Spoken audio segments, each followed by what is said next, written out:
जैसा कि आपने देखा कि राहुल गांधी ने सीधे तौर पे बयान दिया है कि जो हिंदू होते हैं वो हिंसक होते हैं। क्या जवाब देना चाहेंगे राहुल गांधी को?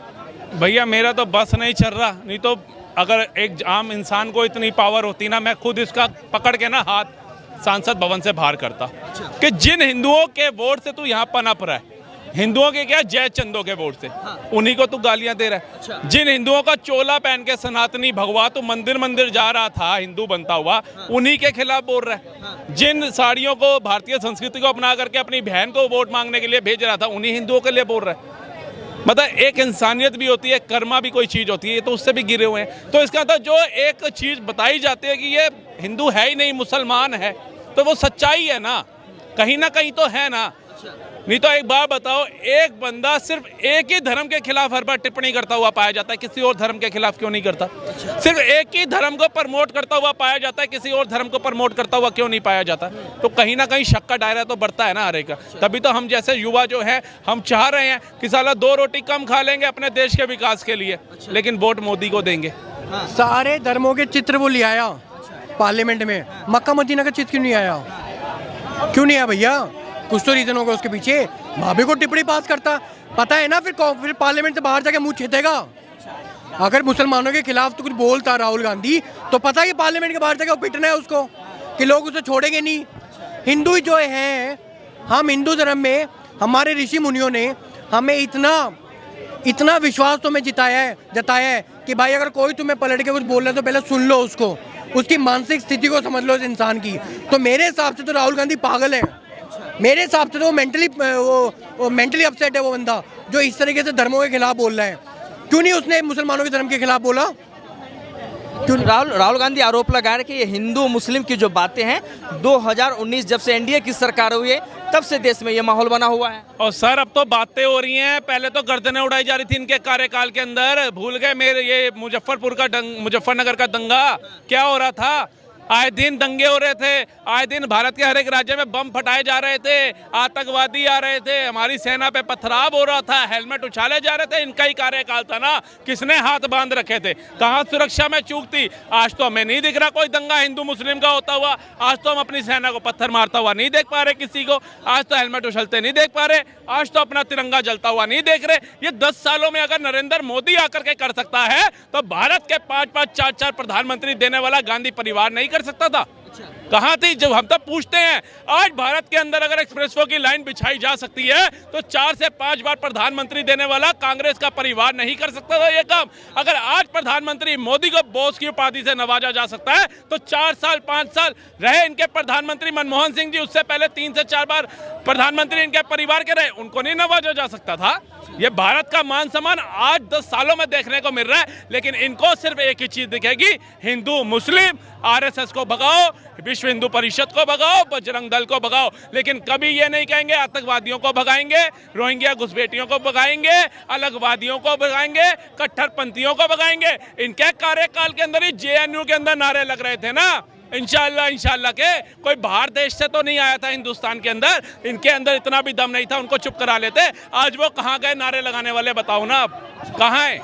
कांग्रेस के तो कई नेता ये कह रहे हैं कि कांग्रेस ने जो धरातल का जो काम है वो मजबूती से कर दिया, और उसी को विकास के रूप में मोदी जी दिखा रहे हैं। सर एक बात बताओ, ये धरातल का काम हमें क्यों नहीं दिखा? हम भी दुनिया घूम रहे हैं, भारत घूम रहे हैं, हमें ये एक्सप्रेसवे पहले क्यों नहीं दिखे? ये अटल सेतु, सुदर्शन सेतु, अटल टनल, ये चिनाब ब्रिज, ये एक्सप्रेसवे की सौगात, ये हमें पहले क्यों नहीं दिखे? पहले हमें सरबजीत की गर्दन क्यों दिखती थी? आज अभिनंदन जैसा शूरवीर 24 घंटे में आता हुआ क्यों दिख रहा है? आज कुवैत से 7 सैनिक दिख रहे हैं। इन्होंने 93,000 सैनिक इंदिरा गांधी ने पाकिस्तान के छोड़ दिए थे, कैसे भूल जाए? पाकिस्तान में जो हमारे सेना के जवान थे वो भारत नहीं है, लेकिन जो हमारा शौर्य हमारी सेना ने आज समर्पण कराया था पाकिस्तानी सैनिकों को, उनको छोड़ दिया इन्होंने। कश्मीरी पंडितों का नरसंहार हो गया। 10 साल 15 साल ये सत्ता में रहे, क्या बचा नहीं सकते थे? क्या नरेंद्र मोदी ने ही सब कुछ करना था करके? अगर इन्होंने कोई काम किए होते तो जनता जूता मार के ना भगाती।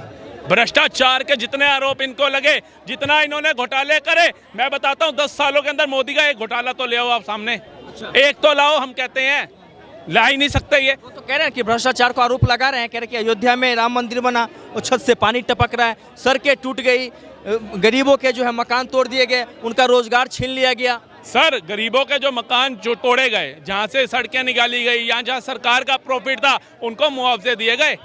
ऐसे नहीं दिया गया। 10-10 लाख रुपए छोटी छोटी जमीनों का दिया गया है। क्या अयोध्या से पहले उस जमीन की वैल्यू 10 लाख रुपए थी? किसको मूर्ख बनाने का काम कर रहे हैं ये। और अयोध्या जो मंदिर है उसकी छत टपक रही है, वो मंदिर कमेटी का काम है और उसके अंदर तारे डाली जा रही है। मंदिर कमेटी के चेयरपर्सन ने आकर के बयान दिया है कि उसके अंदर काम चल रहा है, वायरिंग हो रही है। उसके बाहर का हिस्सा बन रहा है, अभी अंदर का था जो गर्भगृह था बाहर का बन रहा है, उसके रास्ते बाहर गया। अब ये पूरा नीचे वॉशरूम बन गया, ऊपर टैंकियां नहीं लगी, वो लग रही है तो ऑब्वियस है, जब पानी ऊपर इकट्ठा होगा तो नीचे सीलन आएगी, तो उसमें हम ये थोड़ी ना कहेंगे नीचे बाथरूम ही नहीं है। तो ये बेवकूफ़ों वाली बातें करते हैं, गुमराह करने की बातें करते हैं, क्योंकि इन्होंने जमीनी स्तर पे काम किया नहीं। ये युवाओं का मुद्दा लेके आते हैं, युवा बेरोजगार है, महंगाई बहुत हो गई। अरे 3 राज्य आज भी आपकी झोली में डाले हैं राहुल गांधी जी, वहाँ का युवा क्यों बेरोजगार है? वहाँ के युवाओं को रोजगार क्यों नहीं मिल रहा? वहाँ महंगाई दर खत्म क्यों नहीं हो रही? वहाँ पर गैस का सिलेंडर दाम कम क्यों नहीं हो रहा? वहाँ पर भ्रष्टाचारी जेल क्यों नहीं जा रहे? वो पूछोगे तो मुंह पे पीपड़ी लग जाती है। लेकिन पूरे देश की चिंता कर रहे हैं। जो बंदा भारत जोड़ो यात्रा, भारत न्याय जोड़ो यात्रा में पूरा नहीं चला, उसे देश चलाने के लिए दे देगी भारत की जनता। मूर्खता है वो। भारत जोड़ो यात्रा किया तभी तो हमें 99 सीट आई। मजबूती के साथ विपक्ष को हमने नेता प्रतिपक्ष दिया राहुल गांधी के रूप में। सर 52 सीटें पहले थी, 43 या 44 सीटें और ला करके 45 सीटें कोई इतिहास नहीं रच दिया। जिनके खानदान के 4-4 प्रधानमंत्री रहे हो, जिसने 2 बार यात्राएं निकाल दी हो, जिसने सभी चोरों से गठबंधन कर दिया हो, इतना कुछ होने के बाद, ध्रुव रेड्डी जैसा जर्मन शेफर्ड को उतारने के बाद, केजरीवाल को लाने के बाद, अखिलेश यादव से गठबंधन करने के बाद, लालू से गठबंधन करने के बाद, अगर आप 40, 50, 45 सीटें नहीं टाप पाए तो आपको तो डूब के मर जाना चाहिए। वो अकेला इतने आरोपों के बाद भी 240 पे खरा उतरा। सर प्रत्यक्ष को प्रमाण की आवश्यकता नहीं होती। ये तो अभी भी हमारे ही कुछ भाई भटक गए 8,500 टकाटक के लिए। इनको 8,500 रुपये टकाटक नहीं मिला, लेकिन वही किसान भाई जो धरनों पे बैठे थे ना, उनके अकाउंट में 17वीं किस्त पहुंच गई आते ही। ये जो काम बोला है ना, वो कहते हैं मोदी जी हम काम बोले हैं, ये नाम बोले हैं, वो सच कहते हैं। जिसने काम करना था शपथ लेते ही 2 दिन के अंदर किस्त पहुंचा दी। इनके कहाँ गए 8,500 टकाटक? आज 5 जुलाई को इन्होंने 8,500 टकाटक देने थे, 1 या 2 जुलाई को इन्होंने हिंदुओं के ऊपर अब टिप्पणी कर दी। उन्होंने तो कहा कि जब हमारी सरकार बनेगी तब हम 8500 रुपये महीना देंगे खटाखट। राज्यों के अंदर है वहां पे दे दो। 3 राज्यों में है ना, 3 राज्यों में है, 8,500 मत दो, 5,000 रुपया दे दो। क्यों नहीं दे रहे? मूर्ख बनाने का काम अगर कर रहा है विपक्ष कर रहा है। और वो आज भी उम्मीद लगाए बैठे हैं कि तेल नहीं है दिए में, लेकिन जलेगा जरूर। वो जीवन में नहीं जलना सर। वो मंदबुद्धि बालक जो मोदी जी ने कल बोला ना, बालक बुद्धि, वो सही बोला है। बालक बुद्धि है। पहले ये चुमियां फेंक रहा होता था, फ्लैंक किस्से दे रहा होता था, आंख मार रहा होता, जफियां पा रहा होता था। आज इतना गिर गया कि अपने सांसदों कह रहा है जाकर के स्पीकर के घेराव करो, जाकर के स्पीकर को, महोदय को उनको डांटना पड़ गया। ये इतिहास में पहली बार हुआ होगा। संविधान की किताब लेकर के चल रहे हैं, ये नहीं पता पहले पन्ने में क्या है, 6 महीने से उसको लेकर के चल रहे हैं। वो अपने अनुराग ठाकुर ने ऐसी धज्जियां उड़ाई, जवाब नहीं। उन्होंने कहा कितने पन्ने होते हैं? कह रहा है इतने होते हैं। अबे पहली दूसरी का बच्चा है क्या? तू कहता मैं बाहर से पढ़ के आया हूं, तुझे ये नहीं पता?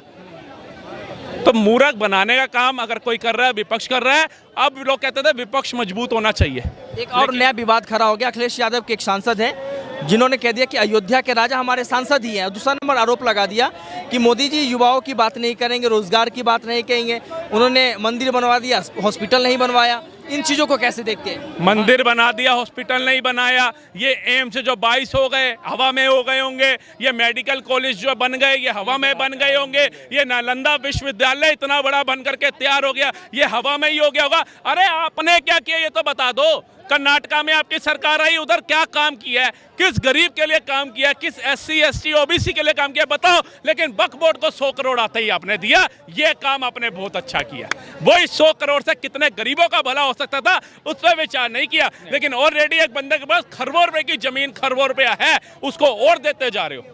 लेकिन वही गरीब जो 2 वक्त की रोटी के लिए मोहताज है, उसके घर चूल्हा जल रहा है नहीं जल रहा, उसकी चिंता नहीं है। लेकिन प्रवक्ता बन जाओगे आकर के माइकों पे कि हमें SC ST OBC की दिक्कत है। अरे ये SC ST OBC UP Bihar के जो लोग हैं, झारखंड के लोग हैं, ये क्यों नहीं उभरे? इनका मन नहीं करता अपने बच्चों को लग्जरी गाड़ियों में घुमाने का, इनका मन नहीं करता अपने माँ बाप को हवाई यात्रा कराने का। ये क्यों नहीं उभरे? बंटवारे के बाद तो पूरा हिंदुस्तान आजाद हुआ था, कोई यूपी बिहार अलग से नहीं हुआ था। आज दिल्ली का चाहे हम भी हो, हमारे माँ बाप ने जो मेहनत करी हो, हमने जो मेहनत करी हो, आज इतने तो सक्सेस हो रखे हैं ना कि अच्छी जिंदगी। ये भाई क्यों नहीं हो पा रहे? ये क्यों अपना यूपी बिहार परिवार छोड़ छोड़ करके दिल्ली, मुंबई, पंजाब इधर जाकर मजदूरी कर रहे हैं? क्यों? पहले इन लोगों को भी समझना पड़ेगा। आपके माध्यम से बोल रहा हूं कि हमेशा जात को वोट देना बंद कर दो। हम दिल्ली रहते हैं, हमारे यहाँ सिख खड़ा होता है, हम उसको भी वोट डालते हैं। बनिया खड़ा होगा, बिहारी खड़ा होगा, यूपी का होगा, कोई होगा, हम उसकी जात या शक्ल नहीं देखते। हम देखते हैं पार्टी का सिंबल क्या है और वो पार्टी मौजूदा काम क्या कर रही है, तब हम देते हैं। चाहे वो कांग्रेस हो, चाहे आम आदमी हो, चाहे भाजपा हो। इस समय भाजपा अच्छा काम कर रही है। मैंने अपनी दूसरी बार भी वोट भाजपा को दिया, क्योंकि भाजपा के राज के अंदर जो देश ने तरक्की करी, मेरी सेना का शौर्य बढ़ा, वो मैं देख रहा हूँ अपनी आंखों से। एक्सप्रेसवे की सौगात देख रहा हूँ, तो वो मुझे दिख रही है। विपक्ष ने अगर कोई काम नहीं किया तो वो नहीं किया, ये सच्चाई है।